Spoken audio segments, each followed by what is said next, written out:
Hey guys, Prowl1701 here, and today I'm going to be reviewing the black and white version of the animation for the Celestial Toymaker. My Celestial Toymaker Steelbook, which you can see right here, came in recently. I was really excited to get it in. The Steelbook looks nice. Not as good as some of the others, but still nice. I'm happy to have it and add it to my shelf. The animation itself, I actually liked for the most part. I knew I was going to watch the black and white version first. I'd seen a couple clips of the black and white version and the color version, and I felt like the style of animation would fit the black and white color scheme better, and I knew I wanted to see that first. And it actually does. I feel like I'm watching a classic episode of Doctor Who. The art style is a little campy and cheap looking, but 60s Doctor Who was campy and cheap at times. It was done on a low budget.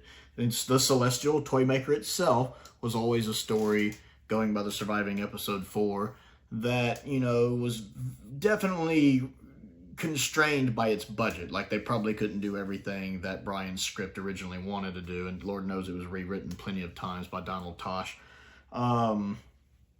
because of the budget.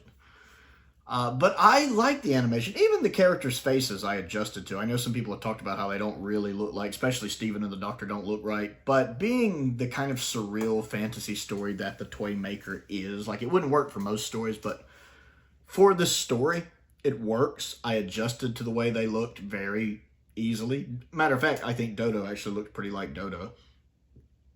And I like the liberties taken with enlarging the sets and making the games look on a grander scale and feel on a grander scale. I like how they actually made the toys look like toys. The one thing you lose, though, in the animation is that you can't tell that the toys, the male toy and female toy, are pretty much the main ones are all being played by the same actors. I know Carmen is playing the female one, several of the female characters, and then the same actor is also playing several of the male ones. I do think you lose that watching the animation, but it's a tiny thing, and I do love the character animation styles, like the cards looking like cards, even though they move really weird. Their movement's a little janky, but other than that, I like that. I love the military soldier guy with the mustache, how when he talks the mustache moves, but his hat kind of moves too. I don't know why, but I absolutely loved that. The two clowns were good. I enjoyed that. The little clown world, I like how that plays with gravity, with them walking sideways, and the one little thing they walk on that twist. I love how it kind of toyed with your perception of reality there. And how the car, the little thing that they're in now, the box thing, is a car, and how it moves around as they're going. That was pretty neat. So I tend to like the creative liberties taken with this story. Because it fits. Again, it's making the execution of the story fit the scope of the story, if that makes sense. The visual execution of the story fit the actual written scope of the story. That's a better way to put that. And how when they first get out, there's just the globes floating and all the blackness. I like that. That's done really well. For the actual story itself, it's fine. I don't think the Celestial Toymaker is necessarily anything to write home about. And Lord knows if I'd been Steven, I would have strangled Dodo. Like, Dodo is just so insufferable in this story. I feel bad for Jackie Lang, because much like Carol Ann Ford, she doesn't get done justice enough. But, like, there were times where if I had been Steven, I think I'd have just left her. Because she makes so many mistakes there, like sitting in the wrong chair, and then right at the end, when she believes that the guy fell and hurt himself, Cyril, and she goes, "No, I'm going to help." And even Steven's like, "Dodo!" I'm sitting there going, "Dodo!" Yeah, I wanted to strangle Dodo. I wanted to strangle her. She's very insufferable in this. Steven's good. The Doctor's good when we get him. I mean, it is obvious that Hartnell is not there for 2 episodes. I mean, they write it in cleverly. And yes, I know I know John Wiles wanted to use this as an excuse to get rid of Hartnell. I know. I'm glad they didn't, but I do know about that. But it's interesting that Hartnell is on holiday here. You can kind of tell he's not there for half the story. But it's clever how they worked it in with him turning invisible and then just having his hand to do that. Now, the animation kind of falls apart for me in episode 4 because the surviving episode 4 exists. and the surviving episode is so much superior to the animation.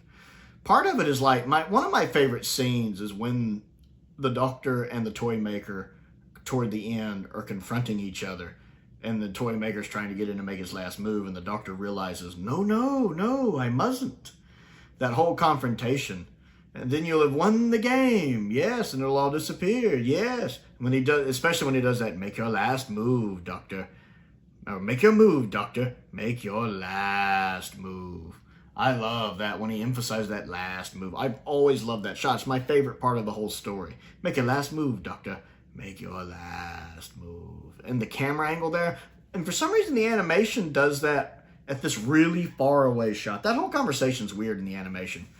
Because the Toymaker is behind him when they're talking at one point, and then kind of circles around, and then it cuts to this far away camera shot. Because maybe they know they can't make the animation look as good as the actual scene.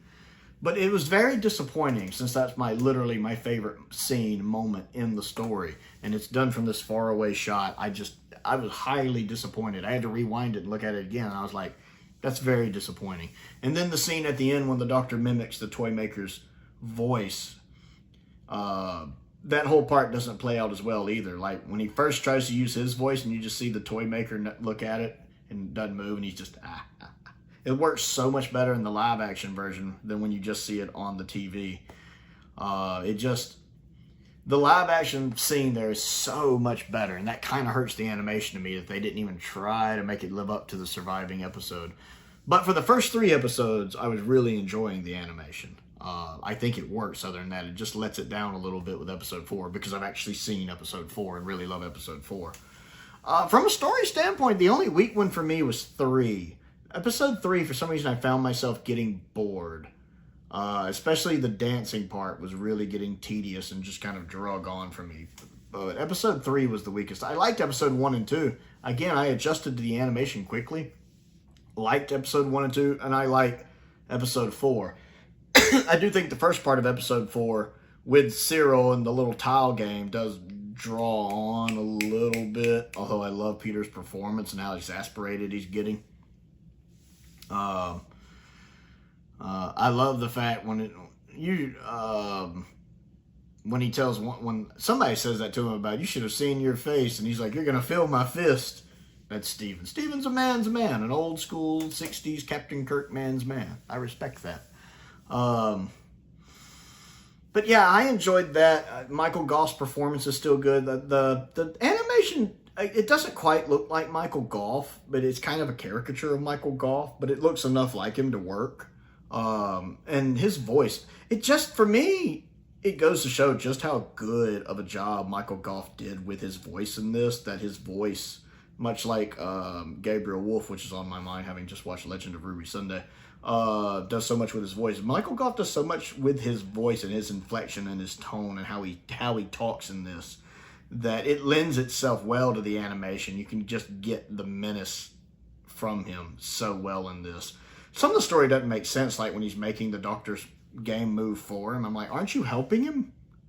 I mean, you're giving him free moves that are probably going to be correct moves, so aren't you? That doesn't quite make sense to me, but we'll let that go. I don't think in Trilogic, I guess.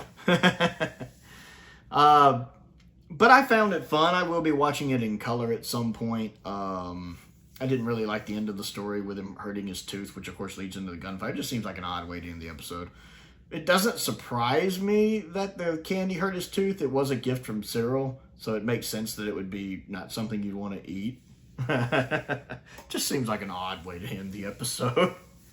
But, yeah, I'm fine with Celestial Toymaker. Good first 2 episodes, and the second half of episode 4 is really good. It's really just the first half of episode 4 is kind of, and episode 3 drags a bit. Other than that, I liked it, and I thought the animation was good, except for the animation for 4 doesn't live up to the surviving 4. So I want to know what you think of the Celestial Toymaker. Comment down below and let me know. Don't forget to click the like button and the subscribe button as well. What do you think of the Celestial Toymaker animation? I said that already, didn't I? I also have a P.O. box if there's anything you'd like to send me to look at and review. A link to my Amazon wish list is also down there. A link to my Amazon UK wish list is also down there. I do have a birthday coming up in July at the beginning of it if anyone wants to send anything. I also want to thank some of my patrons, Stephen Crane, Colin Coney, and Finn Perkins. I appreciate their support, as I do the support of all of my patrons. And I want to say thank you to a new patron on Patreon. I can't talk, I'm very tired. Luke, who just joined. What's up, Luke? It's good to see you. He just discovered the channel recently, and he did join the Patreon recently. And I had a wonderful talk with him the other day. I tend to message with my patrons anytime they want to talk. And so we had a nice conversation about Doctor Who. He watches a lot of modern Doctor Who. I hope he gets the chance to watch some classic Doctor Who sometime. And I'm really happy to have you, Luke. I hope you're enjoying the channel and enjoying the Patreon. Feel free to message anytime. And most importantly, thank you for watching.